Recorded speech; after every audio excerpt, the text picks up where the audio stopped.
ত্রয়োদশ জাতীয় সংসদ নির্বাচনে নিরঙ্কুশ সংখ্যাগরিষ্ঠতা পেয়েছে বাংলাদেশ জাতীয়তাবাদী দল বিএনপি। এরপরই এখন আলোচনায় বিএনপির মন্ত্রিসভায় কারা থাকছেন। শনিবার বিবিসি বাংলা এই সংক্রান্ত একটি প্রতিবেদন প্রকাশ করেছে।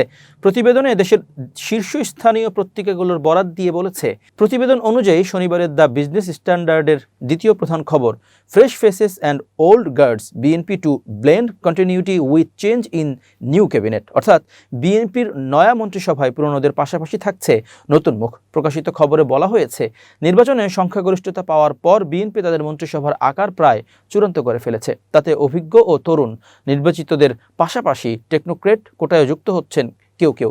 মির্জা ফখরুল ইসলাম আলমগীরকে রাষ্ট্রপতির জন্য বিবেচনা করা হচ্ছে।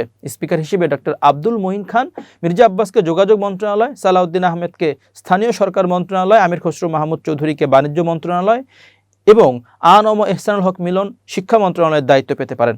গয়েশ্বরচন্দ্র রায় ও ইকবাল হাসান মাহমুদ টুকুকেও মন্ত্রিসভায় অন্তর্ভুক্তির বিষয়টি বিবেচনাধীন। এছাড়া প্রধানমন্ত্রীর রাজনৈতিক উপদেষ্টা হিসেবে স্থায়ী কমিটি এবং নির্বাচন পরিচালনা কমিটির সদস্য নজরুল ইসলাম খানের নাম বিবেচনা করা হচ্ছে। নতুন মন্ত্রিসভায় নয়া মুখ হিসেবে তথ্য ও সম্প্রচার মন্ত্রণালয়ের রুহুল কবির রিজভী টেকনোক্রেট, জনপ্রশাসন মন্ত্রণালয় ইসমাইল জবিউল্লাহ, হুমায়ুন কবির পররাষ্ট্র প্রতিমন্ত্রী টেকনোক্রেট এবং স্বরাষ্ট্র প্রতিমন্ত্রী হিসেবে শহীদ উদ্দিন চৌধুরী অ্যানির নাম বিবেচনায় আছে।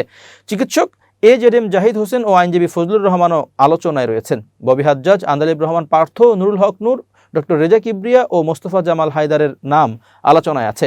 ত্রয়োদশ জাতীয় সংসদ নির্বাচনে এ পর্যন্ত বেসরকারিভাবে 297টি আসনের চূড়ান্ত ফল প্রকাশ করেছে নির্বাচন কমিশন ইসি। 297টি সংসদীয় আসনের মধ্যে বিএনপি 209টিতে জয়ী হয়েছে। সরকারের পক্ষ থেকে জানানো হয়েছে, আগামী 18 ফেব্রুয়ারির মধ্যে নতুন মন্ত্রিসভা গঠন হতে পারে।